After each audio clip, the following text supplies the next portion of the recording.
नमस्कार दोस्तों, इस लीगल फैटर्निटी अर्पित कुमार इलाहाबादिया के चैनल पे आप सब लोगों का स्वागत है। तो आज मैं आप लोगों को कुछ इम्पोर्टेंट एमसीक्यू लॉ से रिलेटेड बताऊंगा। तो आशा करता हूं कि आप लोगों को पसंद आएंगे। तो उससे पहले मैं आपको एक खूबसूरत सा स्टेटमेंट हमारे फिलोसफर बर्नार्ड शॉ के द्वारा दिया गया है, उसके बारे में मैं कुछ बात करने का प्रयास करता हूँ। तो पीपल हु से it can not be done, जो लोग आपसे ये कहते हैं कि ये नहीं किया जा सकता है, उनके पास ये कोई भी अधिकार नहीं है कि वो आपको इंटरप्ट करें जो आप करना चाहते हैं। तो बस अपना हौसला बना के रखिए, और जो आदमी कहते हैं कि तुमसे नहीं होगा, उसको आपको करना है, उसको करते रहना है। और जो इंटरप्ट करते हैं उनकी बात नहीं सुननी है, क्योंकि अगर आप दूसरों की बात सुनेंगे तो आप अपने लिए कब कर पाएंगे। तो लड़ते रहें और बिना किसी दूसरों की कोई सलाह लिए दिल करें वही जो दिल कहे। पढ़ाई में मन लगे तो करें, नहीं कोई दूसरा काम पकड़ें। व्यर्थ में समय न बर्बाद करें। पढ़ाई सिर्फ सीखने के लिए नहीं है, वे आपके दिमाग की बुद्धि को भी खोलती है, आपको समाज में मान सम्मान भी दिलाती है। तो कुछ चीज़ें अगर आप जिंदगी में और करेंगे ही क्या, कुछ जो भी मिली है आपको इतनी अच्छी लाइफ जवानी, तो पढ़िए लिखिए अच्छे से, नाम मेहनत करिए। 1 2 3 साल आप अच्छे से पढ़ लेंगे तो आपकी पूरी जिंदगी जीवन भर अच्छे से, नहीं तो दूसरे से कहीं कुछ मांगते फिरेंगे, कहीं कुछ, और कोई मदद करने वाला नहीं है। जिनके लिए आज आप कह रहे हैं, उसी पे एक शायरी लाया हूँ मेराज फैरावादी की, जो कहते हैं कि जो कह रहे थे कि जीना मियाँ मुहाल है तुम बिन, बिछड़ के मुझसे वो 10 2 दिन उदास भी न रहे। जो आज आपसे कह रहे हैं कि हम तुम्हारे बिना जी नहीं पाएंगे, मर नहीं पाएंगे, वो जैसे ही बिछड़ने के बाद 2 दिन भी उनको उदासी नहीं रहेगी। यहाँ कोई किसी का नहीं है, इसलिए अपने ऊपर काम करिए, अपने लिए प्रयास करिए। सब यहाँ मतलब कि दुनिया इंटरेस्ट से जुड़ेगा तो 1000 लोग आएंगे, लेकिन इंटरेस्ट से पहले अपना इंटरेस्ट बना लीजिए, अपने ऊपर काम कर लीजिए, क्योंकि ये समय बार बार नहीं मिलेगा। समझ रहे हैं? इस पे बहुत इम्पोर्टेंट टाइम है ये आप लोगों का। अभी आप लोग जवान हैं, यंग हैं, एनर्जी से भरे हुए हैं। जैसे ही एनर्जी खत्म हो जाएगी फिर आप कुछ नहीं कर पाएंगे।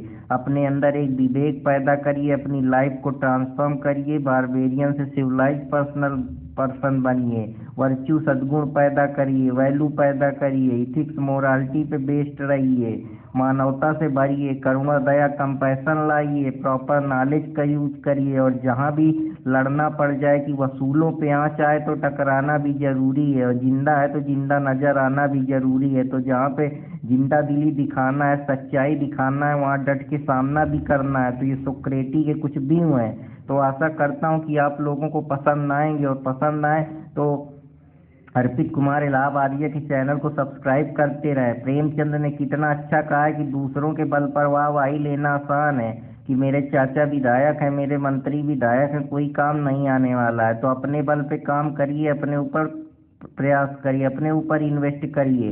बेंजामिन फ्रैंकलिन कहते हैं कि अगर इंसान अपने ऊपर इन्वेस्ट करता है तो इससे बेहतर उसको रिटर्न का और कोई चीज़ नहीं दे सकती है। तो हमेशा अपने ऊपर काम करते रहें, अपने पे बिलीव करते रहें, और मेरे चैनल से जुड़े रहें, और सीखते रहें, और पढ़ते रहें, और चीज़ें जानते रहें, वही काम आने वाली है। बाकी सब चीज़ें धरी का धरी रह जाएंगी। तो अभी चूज कर लीजिए वाइजली कि अभी एक्सक्यूज देना है। अगर अभी एक्सक्यूज देंगे तो फिर वो आज तो आसान लगेगा, लेकिन जब टुमारो आएगा तो वो कठिन लगेगा, क्योंकि ना तब आपके पास एनर्जी होगी, ना पैसा होगा, आप परेशान होंगे, घर वाले भी आपको जीवन भर मदद नहीं कर पाएंगे। तो डिसिप्लिन आज लाइए, आज से हार्ड वर्क करिए, ताकि आपका भविष्य शानदार हो, टुमारो शानदार हो। तो आशा करता हूँ, और कोई भी काम करने से पहले डरिए नहीं, एक सेल्फ कॉन्फिडेंस लाइए। क्योंकि कोई भी आपको ये जो आप अंधभक्ति में जीते रहते हैं, फलाने बाबा ढिकाने बाबा कुंभ नींबू, कुछ नहीं। सेल्फ कॉन्फिडेंस अपने अंदर, आप खुद में अपने आप में सामर्थ्य हैं, आप खुद में सुपर पावर है, आप खुद में थर्ड आई हैं। अपने ऊपर एक बार विश्वास करना तो शुरू करिए। दुनिया का कोई भी ऐसी चीज नहीं है जो इंसान न कर सके। एक बार ठानिए तो एक बार प्रयास तो करिए, तब तो मैजिक स्टार्ट होगा। तो मैजिक स्टार्ट करने के पहले बिलीव करना बहुत जरूरी है। तो अब चलते हैं अपने कुछ इम्पोर्टेंट क्वेश्चन की तरफ। आज मैं आप लोगों को अबेटमेंट और क्रिमिनल कॉन्स्पिरेसी और उसके अटेम्प्ट के रिलेटेड क्वेश्चन कराऊंगा, भारतीय न्याय संहिता के जो सेक्शन 45 से 62 में दिए हैं। तो अब उनके बारे में बात करते हैं। अबेटमेंट अबेटमेंट का मतलब होता है जब आप किसी को इंस्टिगेट करते हैं, किसी को कॉन्स्पिरेसी करने के लिए उकसाते हैं, इंस्टिगेट करते हैं, तो वो सारी प्रोवोक करते हैं, तो वो अबेटमेंट की कैटेगरी में आती है। मान लीजिए आपने किसी से कहा कि यार जाइए मेरा बहुत जानी दुश्मन है, इसको निपटा दे, तो अब आप उसको क्या कर दिया, आप उसको उकसा दिए और उसको निपटा देता है, तो वो क्या है, वो आप एक अपराध कर दिए। उस सेक्शन 45 में अबेटमेंट के बारे में दिया है, तो सेक्शन 45 जो है वो अबेटमेंट की बात करता है। दूसरा क्वेश्चन आप लोगों के सामने, some time a person himself, थोड़ा माफ करिए 1 मिनट, पेन जरा बदल लूँ, इसके बाद आपको समझाता हूँ। Some time person himself does not commit, कभी कभी क्या होता है, बंदूक दूसरे की होती है और हम किसी दूसरे के बंदूक कांधे पे रख के चलाते हैं, कि मतलब मैं बचना चाहता हूँ कि मैं डायरेक्टली मेरे कोई एविडेंस ना मिले। हम कोई काम इनडायरेक्टली करते हैं, किसी की मदद लेके करते हैं, किसी को इंस्टिगेट करके करते हैं, प्रोक्योर करके करते हैं। तो उस सिचुएशन में जब हम अपने से खुद से ना एक्ट करके हम अपनी माइंड, जो हमारा गिल्टी माइंड होता है, जो हमारी इंटेंशन होती है, कॉमन ऑफ माइंड होता है, उसको हम ट्रांसफर कर देते हैं, तो हम उसको अबेटमेंट बोलते हैं। अबेटमेंट का मतलब ही होता है कि जब हम कोई काम खुद ना करके किसी दूसरे की एड या मदद के जरिए कोई एक्ट कर देते, ताकि ये डायरेक्ट पता ना चल सके कि कौन है, तो इस वजह से हमको जल्दी से एविडेंस ना कलेक्ट हो। तो इस वजह से जो बुद्धिमान क्रिमिनल होते हैं वो हमेशा या तो क्राइम सीन पे नहीं मौजूद रहेंगे, या रहेंगे भी तो वो खुद नहीं करेंगे, दूसरों के द्वारा कराएंगे। तो ये सारी चीजें इसके अंदर आती हैं। अबेटमेंट में क्या क्या चीजें होती, पहली बात तो इंस्टिगेशन होता है, दूसरी बात ये हमेशा सेक्रेट में रखी जाती है, एक मीटिंग ऑफ माइंड होता है, इंगेज इन कॉन्स्पिरेसी, और इंटेंशनली कोई, क्योंकि बिना इंटेंशन के कोई भी क्राइम जन्म नहीं लेता, क्योंकि आप किसी को भी कुछ करेंगे सबसे पहले आप दिमाग से सोचेंगे, और गलत भावना के साथ जब सोचेंगे बस वहीं से क्राइम का जन्म हो जाता है। उसी को ला में एक्टस रिया और मेंस निया के नाम से जाना जाता है। तो अबेटमेंट और कॉन्स्टिट्यूट में इंस्टिगेशन और कॉन्स्पिरेसी और इंटेंशनल एड तीनों आते हैं। तो राइट ऑप्शन यहाँ पे आप लोगों का आलाप दैबब होगा। अब कौन सी चीज अबेटमेंट के अंदर नहीं आती है, पहले मैंने बता दिया कि इंस्टिगेशन आता है, कॉन्स्पिरेसी आती है, एडिंग आती है, अटेम्प्ट नहीं आता। तो यहाँ पे हमसे निगेटिव चीज पूछी है कि नॉट अ मोड, तो अटेम्प्ट मोड नहीं है। इफ अ पर्सन इंस्टिगेट, अगर मान लीजिए कोई पर्सन इंस्टिगेट करता है, इंटेंशनली उसको मदद देता है या कोई उसके काम में सहायता करता है, इंगेज होता है, तो हम उसको बोलते हैं कि अगर इस तरह का आदमी किसी को कोई इंस्टिगेट करता है, प्रोवोक करता है या कोई मदद देता है, जिसको हम अगर इसमें देखें तो हम एकम्प्लिस में भी यही होता है कि जब हम बहुत सारे लोग मिलकर सह अपराधी जब होते हैं किसी को मारने का प्रयास करते हैं, तो हम accessory before the act, accessory after the act, उसको ही जो मदद करते हैं after the act, before the act, accessory के समय जो ये हम करते हैं कि हम उसको पहले एसेसरी के पहले हम उसको बिफोर दैट उसको सड़ा देते हैं, उसको रखते हैं, बाद में उसकी बॉडी को गायब करवाने में, ताकि वो लीगल पनिश से बच सके, इसके लिए आईपीसी में प्रावधान है। तो ये सारी चीजें क्या है, ये सब अबेट की जाती हैं उस पर्सन के द्वारा, इसलिए हम इसको अबेटेड बोलते हैं, अबेटेड सच अदर पर्सन। तो राइट ऑप्शन यहाँ पे ए होगा। तो आशा करता हूँ कि आप लोगों को समझ में आएगा। तो प्रिंसिपल ऑफ प्रॉक्सिमिटी जो होता है वो हमेशा लाइबिलिटी ऑफेंस की अबेटमेंट और कॉन्स्पिरेसी से रिलेटेड बात करता है। तो और आप लोगों को चीज़ें बताता हूँ कि बीएनएस में जो अबेटर है वो कहाँ पे डिफाइन है। तो जो अबेटर है वो डिफाइन है सेक्शन 46, जो बताता है कि अबेटर कौन होता है। अबेटर वही होता है जो किसी को उकसाता है, इंस्टिगेट करता है, ताकि कोई अपराध को वो घटित कर सके।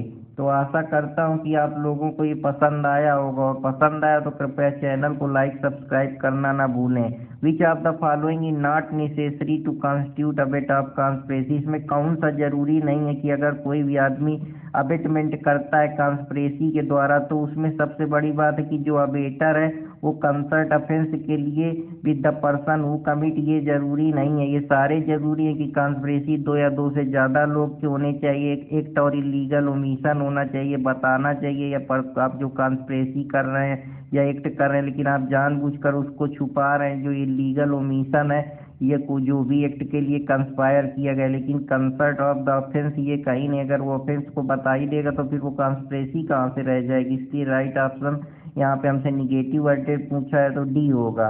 फॉर द ऑफेंस, ऑफेंस की बात करते हैं, अबेटमेंट की, तो ये क्या है, it is not a necessity that person abetted should be capital of. कभी कभी क्या होता है, जो पर्सन है जरूरी नहीं है कि वो ऑफेंस कर दे। अब मान लो एक बच्चे से आपने कहा कि जा तू फलाने का घर जला दे, अब वो क्या है, अब वो अल्लाह की नज़र में कैपेबल नहीं है, 18 साल का नहीं है, वो नहीं मन कर रहा है, या उसकी जो इंटेंशन है वो सेम माइंड नहीं है, तो इस चीज़ में हम क्या कर सकते हैं। राइट ऑप्शन सी है कि ऐसा जरूरी नहीं है कि अबेटमेंट के लिए जो है वो अबेटेड पर्सन जो है वो कैपेबल हो अफेंस करने के लिए, क्योंकि अपराध हमेशा जो बच्चा वयस्क होता है, जो रेशनल जजमेंट फॉर्म कर सकता है, जो बच्चा डोली इनका पैक्स है, वो अपराध को समझ ही नहीं पा रहा, तो अपराध करेगा कहाँ से। तो अब सेक्शन 12 में 12 क्वेश्चन चलते हैं। The abetment of illegal omission, जब कोई चीज़ अबेटमेंट करते हैं हम इलीगली तौर पे उसको भूलते हैं, जहाँ पे हमारा दायित्व होता है कि हम उस चीज़ को बताएं, उस चीज़ को प्रस्तुत करें, लेकिन हम जानबूझकर छुपाते हैं ताकि हम उस एक्ट को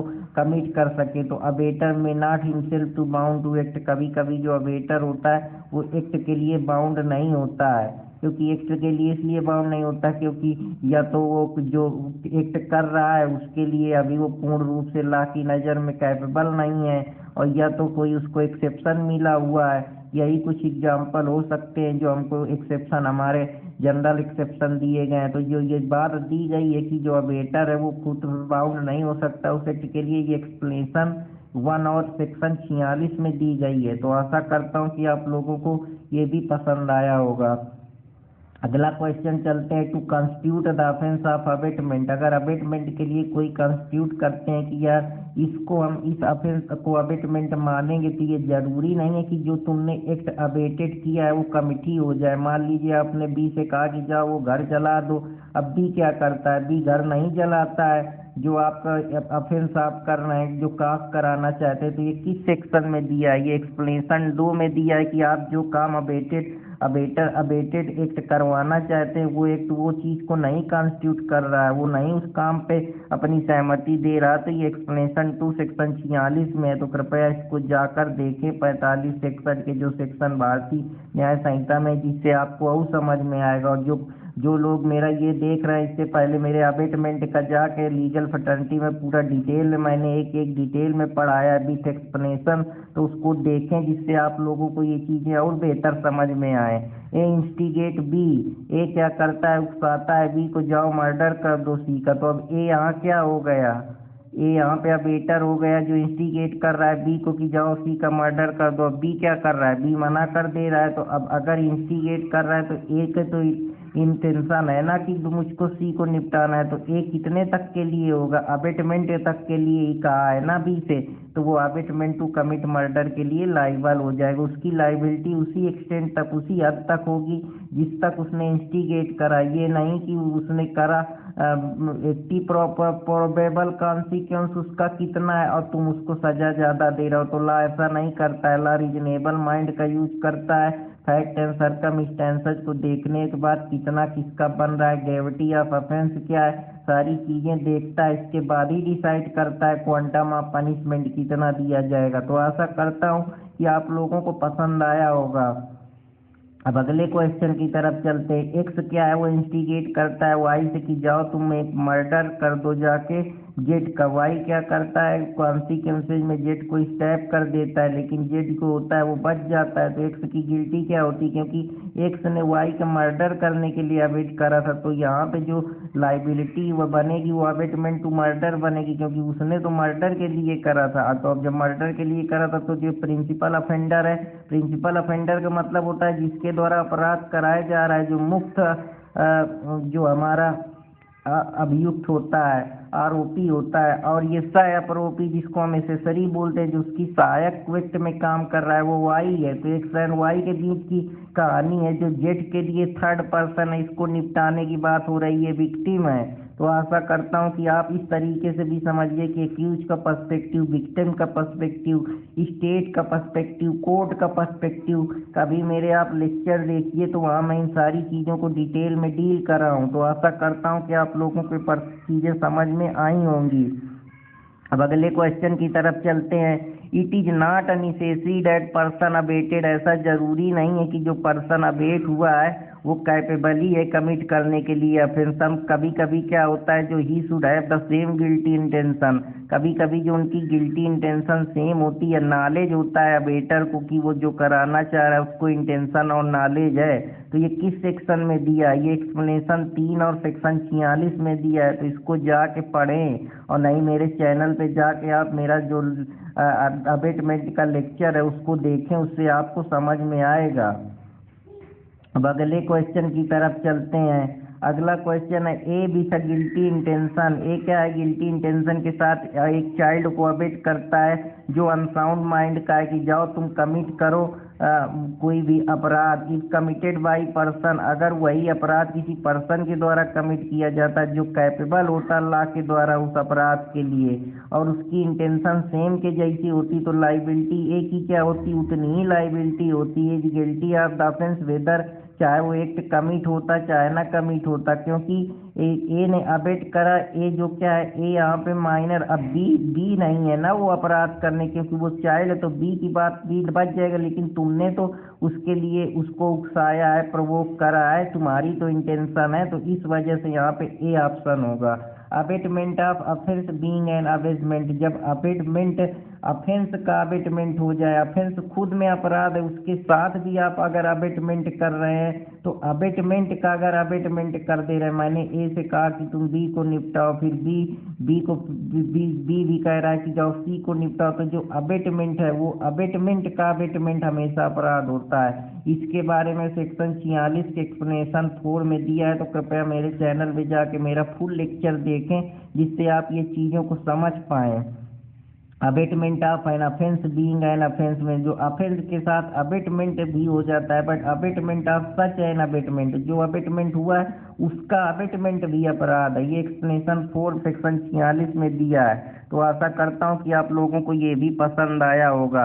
अब ए इंस्टिगेट करता है, ए जो है वो प्रिंसिपल एसेसरी प्रिंसिपल अफेंडर है, और जो बी है वो उसको सहयोग कर रहा है, इंस्टिगेट कर कि जाओ, सी से कह रहा है कि जाओ, तो अब यहाँ ए इंस्टिगेट कर रहा है बी से, बी सी से कर रहा है, तो इन दोनों का इंटेंशन क्या है, सेम है। यहाँ पे क्या है, ज्वाइंट लाइबिलिटी बन रही, जो हम कॉमन इंटेंशन अब 3-5 में, पहले वो 34 में था, तो उस चीज को भी ध्यान में रखना है। और जिसकी वजह से मर्डर जेड का हो जाता है, तो अब यहाँ जो इसके कॉन्सिक्वेंस हो रहा है, बी के कॉन्सिक्वेंस की वजह से जेड की जान जाती है, तो ए की क्या होगी, ए तो मर्डर के लिए लाइबल होगी, लेकिन यहाँ ज्वाइंट लाइबिलिटी बन जाएगी, क्योंकि ए इंस्टिगेट कर रहा है बी को, बी इंस्टिगेट कर रहा है सी को, तो ए और बी का दोनों का इंटेंशन सेम है कि जेड को निपटाना है, तो ये भी कॉन्सेप्ट ज्वाइंट लाइबिलिटी पे बेस्ड है।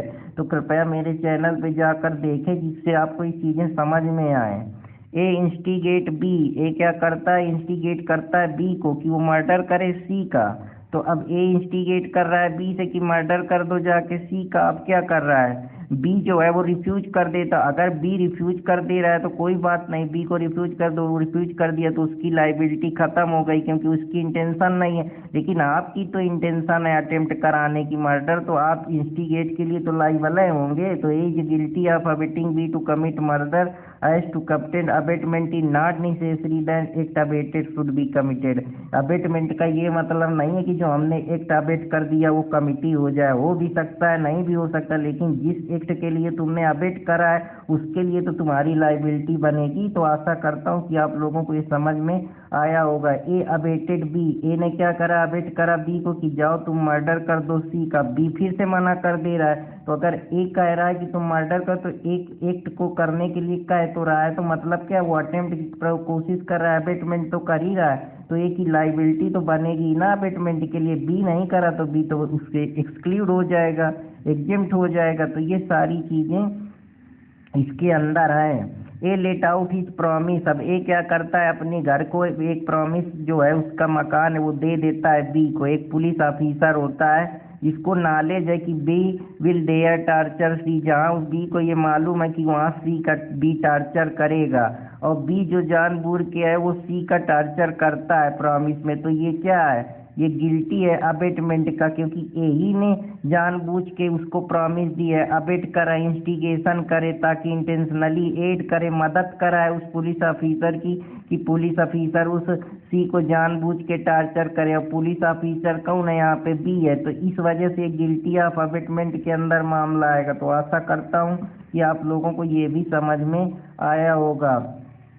अगला क्वेश्चन चलते हैं। It is not necessary that the commission of offence abetted by conspiracy. ऐसा जरूरी नहीं है कि जो अपराध को कमीशन होना चाहिए, जो होना चाहिए अपराध, वो अबेटमेंट ऑफ कॉन्स्पिरेसी के द्वारा हो। और दूसरी बात है कि abettor should concern the offence with the person who commit, और जो अबेटर है वो उसका अपराध वाले आदमी से कंसर्ट हो या सहमति हो कि जो अपराध कर रहा है। और सबसे जरूरी बात है कि वो जो भी आदमी है वो पूरी तरीके से उस कॉन्स्पिरेसी का भाग हो, जो अपराध कराना चाह रहा है उसमें उसकी सहभागिता हो, परसुएंस हो। तो जो इस तरीके के मामले हैं वो एक्सप्लेनेशन 5 सेक्शन 46 में दिया है। तो कृपया मेरे चैनल पे जाके पूरा फुल लेक्चर देखें जिससे आपको समझ में आए। Channel legal fraternity Arpit Kumar Allahabadia. Abetment of offence की बात करते हैं तो अबेटमेंट अपने आप ही में एक अपराध है, वो हमेशा अपराध रहेगा, क्योंकि आप इंस्टिगेट कर रहे हैं। आपकी इंटेंशन तो झलक रही है ना कि आपके अंदर कोई गिल्टी माइंड है कि आप अबेटमेंट करने का मतलब क्या है, कुछ अपराध कराना चाहते हैं। भले आप नहीं करना चाहते लेकिन हो तो आपके इंटेंशन ही की वजह से रहा है। आप बंदूक रख के किसी दूसरे के उस पर चला तो आप ही रहे, तो दिमाग तो आप पे का है, तो ये ऑलवेज एन ऑफेंस होगा। ये इस तरीके के अपराध होते हैं कि इनमें डायरेक्ट एविडेंस मिलना आसान नहीं होता, इसीलिए हम इनको जो रेस जेस्टे का प्रिंसिपल होता है या सर्कमस्टेंशियल एविडेंस होते हैं उनकी मदद से ढूंढने का प्रयास करते हैं, क्योंकि हमेशा सीक्रेट और कॉन्स्पिरेसी पे ही रचे जाते हैं। आप तो आशा करता हूँ कि आप लोगों को ये भी पसंद आया होगा। अगला क्वेश्चन चलते हैं। Under which section of BNS abetment in India, जो अबेटमेंट इंडिया में हो रहा है वो ऑफेंस आउटसाइड इंडिया में अगर गिवन हो तो कौन से सेक्शन में दिया है? ये सेक्शन 47 में दिया है। तो आशा करता हूँ कि आप लोगों को ये भी पसंद आया होगा। अगर अबेटमेंट आउटसाइड इंडिया के कमिट हुआ है, अगर वो ऑफेंस इंडिया में कमिट होता तो वो सेक्शन 48 में दिया है। तो आशा करता हूँ कि आप लोगों को ये भी समझ में आया। सेक्शन 49 जो है बीएनएस का, भारतीय न्याय संहिता का, वो सब्सटेंटिव ऑफेंस की बात करता है। सब्सटेंटिव ऑफेंस का मतलब जहाँ पे आपकी लाइबिलिटी, आपके राइट को रिकॉग्नाइज किया जाता है, वो अपने आप में ही सब्सटेंस है, वो अपने आप में ही एक ऑफेंस है। तो आशा करता हूँ कि आप लोगों को ये भी पसंद आया होगा। What punishment is prescribed when abetment act is abetted. मान लीजिए क्या पनिशमेंट प्रिस्क्राइब है उस अबेटमेंट में जो एक्ट अबेट किया गया। मान लीजिए आप कोई एक्ट अबेट कर रहे हैं, मैंने कह दिया कि जाओ बी के घर को जला दो। इन कमिटेड द कॉन्सिक्वेंसेज ऑफ, अब बी का घर जला दिया, उसका कॉन्सिक्वेंस ये होता कि उसके घर में जितना सामान था वो जल गया और किसी को उसकी वजह से वो माइनर कोई इंजरी विकास हो गई या बर्न हो गया तो उसके कॉन्सिक्वेंस। अब इसके लिए कोई एक्सप्रेस प्रोविजन नहीं दिया है, तो अगर कोई प्रोविजन नहीं दिया है तो उसके लिए पनिशमेंट जो होगा वो जो ऑफेंस उस चीज़ के लिए दिया गया है उस अबेटमेंट का, उसी को मान लिया जाएगा। अगर उसके लिए कोई एक्सप्रेसली नहीं दिया कि 1/4 होगा, कि हाफ होगा, कि लाइफ इम्प्रीजनमेंट होगा, तो जो अबेटमेंट का पनिशमेंट है जो उस प्रोवाइड किया गया उसी को हम अब मान लेंगे कि उसको इतना पनिशमेंट मिलेगा। तो एक ये कॉन्सेप्ट है सेक्शन। अब 30वां क्वेश्चन चलते हैं। भारतीय न्याय संहिता का जो पनिशमेंट है अबेटमेंट, अगर पर्सन कोई एक्ट को अबेटेड कर रहा है, डज एक्ट, मान लीजिए मैंने कोई एक्ट करा with different intention from the abettor. अब मेरी इंटेंशन है कि उसका घर जलाया जाए। अब जो अबेटर है वो जानबूझ के उस घर को जलाता है, वहाँ किसी का रेप कर देता है, किसी को मार कूट देता है। तो अब मेरी इंटेंशन और उसकी इंटेंशन डिफर हो गई, क्योंकि मेरी इंटेंशन थी तो कि घर जलाने की, तो जितनी मेरी इंटेंशन की थी उसके लिए मैं लाइबल हूँ। अगर वो एक्ट करता है, अगर वो उसके बाहर करता है तो फिर मेरी लाइबिलिटी नहीं बनेगी। मेरी लाइबिलिटी उसी एक्सटेंट तक होगी जिस एक्सटेंट तक मैंने उसको उस काम के लिए अनुमति दी है। तो आशा करता हूँ कि अनुमति दी है। तो आशा करता हूँ कि आप लोगों को ये भी पसंद आया होगा। अब चलते हैं अगले क्वेश्चन की तरफ। आशा करता हूँ कि आप लोगों को ये भी पसंद आएगा। Which section provide the liability of abettor when act abetted and different act done. वही मैं अभी आप लोगों को बताया ना कि आपने एक एक्ट के लिए कहा कि जाओ घर जलाया और वहाँ वो किसी को मार दे रहा है सीरियस इंजरी काज कर दे रहा है, किसी को सेक्सुअली असॉल्ट कर दे रहा है या रेप कर दे रहा है, तो वो सेक्शन 51 के अंदर उसकी लाइबिलिटी बन जाएगी। अब अगले क्वेश्चन की तरफ चलते हैं। ए अबिट करता है बी को कि जाओ तुम असॉल्ट कर दो सी का। अब बी क्या करता है, बी मर्डर कर देता है सी का, तो अब यहाँ ए असॉल्ट तक के लिए लाइबल होगा ना, क्योंकि ए ने असॉल्ट तक के लिए कहा है, ना कि मर्डर के लिए कहा रहा है। अब यहाँ जो इंटेंशन है वो असॉल्ट की है, इसी से जोड़ लीजिए ऊपर वाले से। तो असॉल्ट क्या है, ये एक इंटेंशन है कि एक अबेट किस काम के लिए करा था, असॉल्ट के लिए। कि अब इंटेंशन डिफर कर गई, क्योंकि उसके इंटेंशन में मर्डर आ गया, तो मर्डर के लिए थोड़े कहा तो असॉल्ट के लिए। तो राइट ऑप्शन यहाँ पे अबेटिंग टू असॉल्ट हो जाएगा। तो आशा करता हूँ कि आप लोग को कुछ समझ में आ रहा होगा। समझ में आ रहा तो कृपया चैनल को लाइक सब्सक्राइब करते रहें। ए भी था गिल्टी इंटेंशन। मान लीजिए मेरी गिल्टी इंटेंशन है, मैंने अबेट करा पी को कि जो चाइल्ड है 6 ईयर का, कि जाओ उसके घर में चोरी कर लो। बच्चा है, उसको डोली इनकम्प्लेक्स है, तो वो जनरल एक्सेप्शन ले लेगा। लेकिन मेरी इंटेंशन तो उससे चोरी कराने की, the act is not committed. अब एक्ट भले नहीं कमिट हुआ, लेकिन मेरी तो इंटेंशन है ना कि मैं उससे चोरी कराना चाहता हूँ, तो मैं अबेट करने के लिए तो लाइबिलिटी मेरी बनेगी। तो इस वजह से आशा करता हूँ कि आप लोग ये चीज़ें समझ पा रहे होंगे। अगर समझ पा रहे हैं तो बहुत अच्छी बात है। अर्पित कुमार इलाहाबादिया को लाइक सब्सक्राइब करते रहें। अब 36वां क्वेश्चन। बी की इंटेंशन होती है कि वो टेम्पररी यूज कर ले डब्ल्यू के मनी को। अब मेरी इंटेंशन में चल रहा है कि मैं यार डब्ल्यू की मनी को टेम्पररी यूज करना चाह रहा हूँ, बाद में मैं उसको रिटर्न कर दूंगा।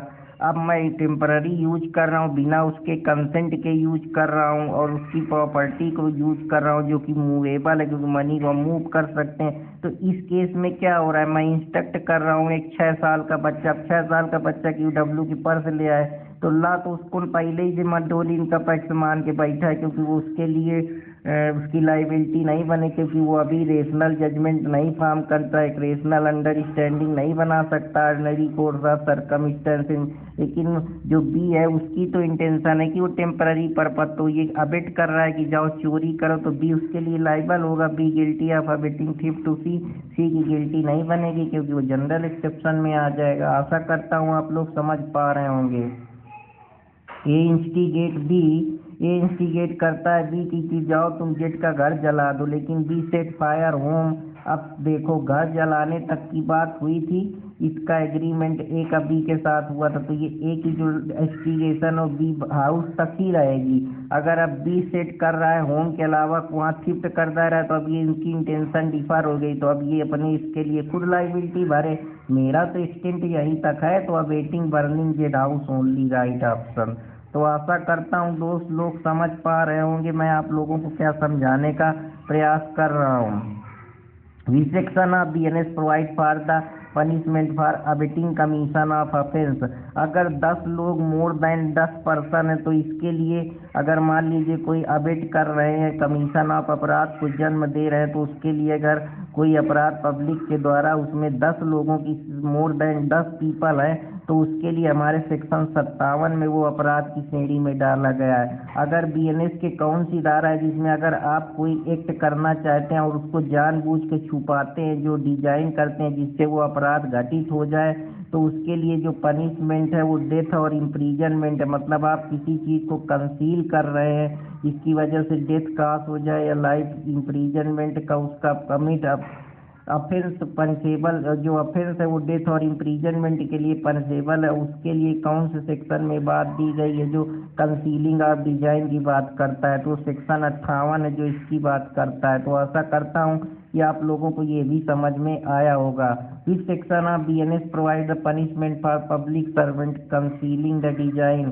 कौन सा भारतीय न्याय संहिता का सेक्शन है जो पनिशमेंट, जो पब्लिक सर्वेंट अगर कोई अपराधी कोई कंसील कर दे, जैसे उसको ड्यूटी करने के लिए कहा गया है, अब वो सही तरह से ड्यूटी नहीं कर रहा है, या किसी को पनिशमेंट से लीगल पनिशमेंट से बचा रहा है, या किसी को इंटेंशनल एड कर दे रहा है जबकि वो जानता है कि ला उसको इस काम करने के लिए बाउंड नहीं करता है, या किसी को स्केप कर देता है या कोई मदद कर देता है, जो पब्लिक सर्वेंट हम लोग पहले आईपीसी में सेक्शन 21 में देखते थे, तो उसकी ड्यूटी है कि वो उसको प्रिवेंट करे जो अपराध घट रहा है, तो वो सेक्शन 59 में दिया है।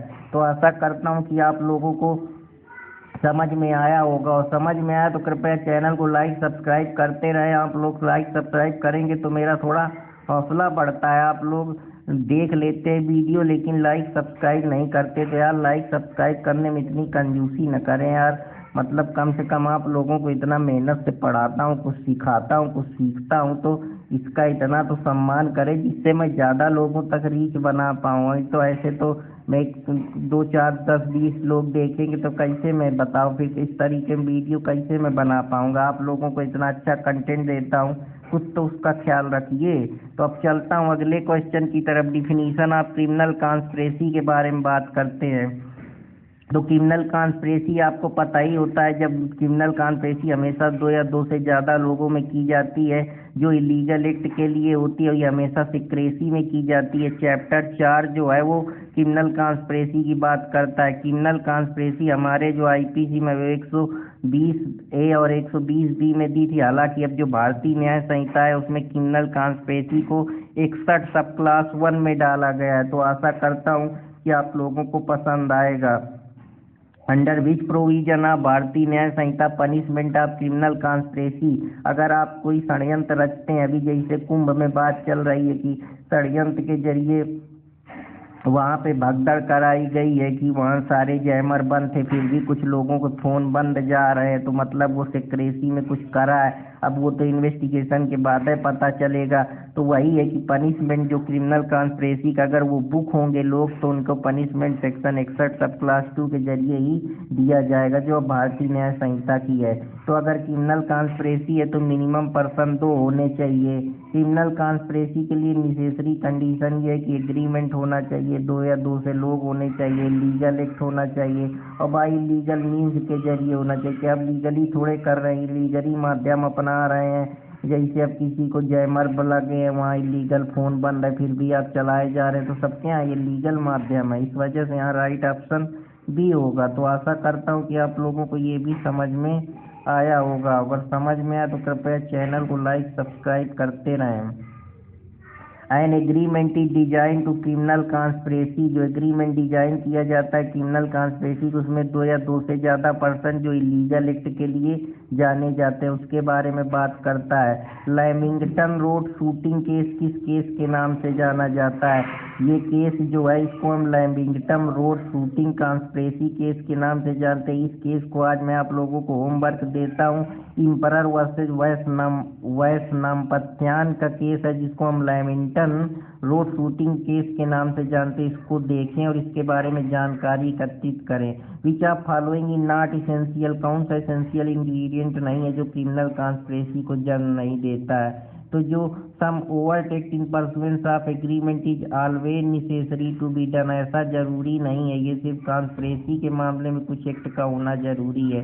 तो ये यहाँ से गलत हो जाता है। तो आशा करता हूँ कि आप लोगों को समझ में आया होगा। अब अगला question, X and Y agree to commit thief. अब एक्स और वाई मिल के कमिट करना चाहते हैं थीफ्ट जेड के हाउस में, लेकिन जनरली वहाँ कोई थीफ्ट कमिटी नहीं होता। भले वहाँ कोई भी थीफ्ट नहीं कमिट हुआ, जो आप ऑफेंस करना चाहते थे उसको आप अंजाम नहीं दे पाते, लेकिन कॉन्स्पिरेसी तो हमेशा माइंड से शुरू होती। तो आपने प्रयास तो करा क्रिमिनल कॉन्स्पिरेसी करने का, इसलिए क्रिमिनल कॉन्स्पिरेसी हमेशा मीटिंग ऑफ माइंड पे बेस्ड होती है।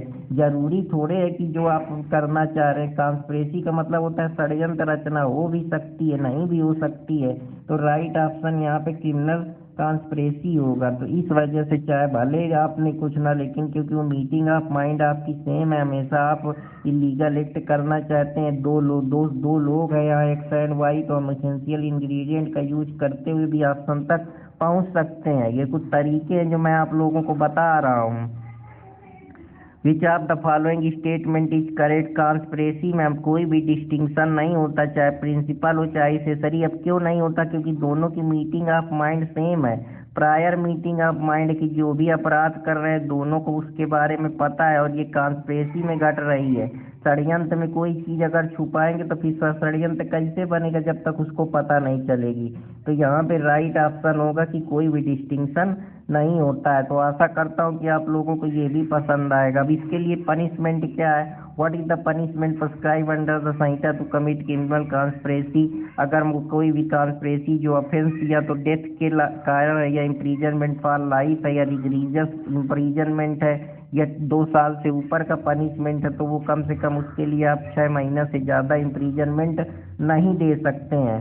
तो आशा करता हूँ कि आप लोगों को ये भी पसंद आया होगा। पसंद आया तो कृपया चैनल को लाइक सब्सक्राइब करते रहें और शेयर करते रहें, जिससे ज़्यादा से ज़्यादा लोगों तक ये चीज़ें पहुँचती रहें। तो अब अटेम्प्ट के कुछ क्वेश्चन आप लोगों के सामने लाया हूँ कि अटेम्प्ट के बारे में कहाँ पे हमारे भारतीय न्याय संहिता में दिया है। ये पहले हमारे 503 के सेक्शन जो आईपीसी में थे, 501, 502, 6, 11 तक उसके बारे में अटेम्प्ट की बातें थी। अब ये अटेम्प्ट जो है ये अब 62 में आ गया है। तो provision related to attempt to commit an offence is provided. आप अगर कोई भी अटेम्प्ट करते हैं किसी ऑफेंस का, तो उसके लिए जो प्रावधान है, सजा है, वो सेक्शन 62 पे आप लोगों को मिलेगी। सेक्शन 62 जो है भारतीय न्याय संहिता का, वो अप्लाई होता है जितने भी ऑफेंस पनिशेबल है भारतीय न्याय संहिता में। तो राइट ऑप्शन BNS है। इन चोट ऑफेंसेज जो हैं, जो पूर्ण रूप से क्रिमिनल अटेम्प्ट की कोशिश की गई है, पूर्ण नहीं है अपने आप में, उसको इन चोट ऑफेंसेज के मामले होते हैं, उनको हम क्रिमिनल अटेम्प्ट में डालते हैं। जो भी मामले इन चोट ऑफेंसेज है वो क्रिमिनल अटेम्प्ट में, जिनमें अभी कुछ ओवर एक्ट करना है या बचा हुआ है, तो वो सारे मामले इन चोट ऑफेंस के अंदर आते हैं। तो अब मैं चलता हूँ कुछ और इम्पोर्टेंट क्वेश्चन की तरफ।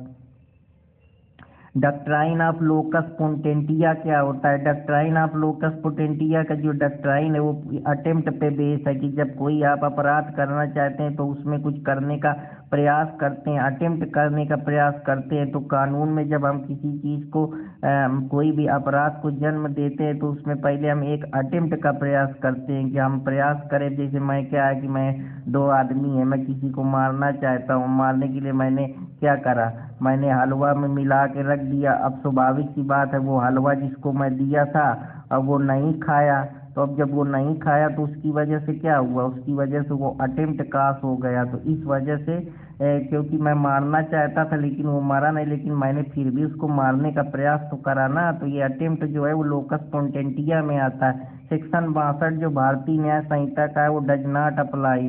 जो सेक्शन 62 है वो मर्डर पे अप्लाई नहीं होता है। तो आशा करता हूँ कि आप लोगों को ये भी समझ में आया होगा।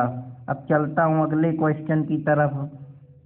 अगला क्वेश्चन आप लोगों के सामने है, प्रिपरेशन और अटेम्प्ट जो है वो अलग चीज़ें हैं, 2 अलग स्टेज है किसी भी क्राइम के। क्योंकि जब आप प्रिपरेशन करेंगे तभी जाके, जब प्रिपेयर कर लेंगे तब अटेम्प्ट करने का प्रयास करेंगे। लेकिन जो प्रिपरेशन है वो पनिशेबल नहीं होगा, क्योंकि हो सकता है अभी आप प्रिपरेशन करें और बाद में उस एक्ट को ना करें, अटेम्प्ट करने का प्रयास ना करें, अपना माइंड चेंज कर दें इस वजह से। तो आशा करता हूँ कि आप लोगों को ये भी समझ में आया होगा। Under BNS preparation to a criminal act, जो प्रिपरेशन कर रहे हैं वो एक ऑफेंस है कुछ सर्टेन क्रिमिनल एक्ट में। जैसे आप डकैती का प्रिपरेशन कर रहे हैं या वेजिंग वार का कर रहे हैं, तो वहाँ वो अपराध की श्रेणी में आ जाते हैं। ACB, ए क्या कर रहा है, देख रहा है बी मर रहा है लेकिन उसने सेव नहीं करा। अब सेव नहीं करा तो ऑफेंस नहीं होगा, हालांकि मोरालिटी के पर्सपेक्टिव से है कि वो नहीं सेव कर रहा है, लेकिन यहाँ उसको कोई मारने की इंटेंशन थोड़े है, या ना एक वो मेंटल माइंड, गिल्टी माइंड नहीं है कि वो उसको मारना चाहता है। डूब रहा है तो डूबने दो, कानून के नज़र में नहीं है, लेकिन मोरालिटी में हमको यह बनता है कि हमको उसको सेव करना चाहिए। लेकिन इसीलिए लॉ और मोरल बड़ा अलग अलग है। कभी कभी लॉ एंड मोरालिटी का जो लॉर्ड डेवलिन का कॉन्सेप्ट है, वो मोरालिटी और लॉ में जो कॉन्फ्लिक्ट है उसके बारे में हमेशा लड़ाई होती रहती है। तो आशा करता हूँ कि आप लोगों को पसंद आया होगा। अगर पसंद आया तो कृपया चैनल को लाइक सब्सक्राइब करते रहें। ए इंटेंडेड टू कमिट थिफ्ट, ए क्या करता है, कमिट करता है थिफ्ट को इंटर करने के लिए और रिमूव कर देता है हाउस का, लेकिन वो फाक्स होता है जो बच जाता है, तो वो हाउस टेस्ट पास करने का प्रयास करता है। तो ये राइट ऑप्शन है। तो आशा करता हूँ कि आप लोगों को ये भी पसंद आया होगा, और पसंद आए तो कृपया चैनल को लाइक सब्सक्राइब कर दें। ए क्या करता है, एक पैकेट होती है बी की जिसको करता है, उसके हाथ डालता है उसके पैकेट में, हालांकि उसको वो फेल हो जाता है, उसमें कुछ नहीं मिलता उसके पैकेट में, फिर भी तो वो प्रयास तो करता है चोरी करने के लिए, इसलिए अटेम्प्ट टू थेफ्ट होगा। एक जो एम एक करता है कि कुछ ज्वेलरी चुरा ले उसके ओपन बॉक्स से, लेकिन जब देखता है कि उसमें कोई ज्वेलरी नहीं, लेकिन उसका प्रयास तो था ना चोरी करने का, इसलिए अटेम्प्ट टू थीफ्ट होगा। तो राइट ऑप्शन ये होगा। तो आशा करता हूँ कि आप लोगों को ये सारे पिक्चर पसंद आए होंगे। अगर पसंद आए तो कृपया चैनल को लाइक सब्सक्राइब करते रहो, अपने भाई अर्पित कुमार इलाहाबादिया को सब्सक्राइब करते रहें और प्यार देते रहें। तो फिर मिलूंगा कोई नए टॉपिक के साथ, तब तक लोग हंसते रहें, मुस्कुराते रहें, पढ़ते रहें। अपने अर्पित कुमार इलाहाबादिया को इजाजत दें। धन्यवाद दोस्तों। जय हिंद, जय भारत।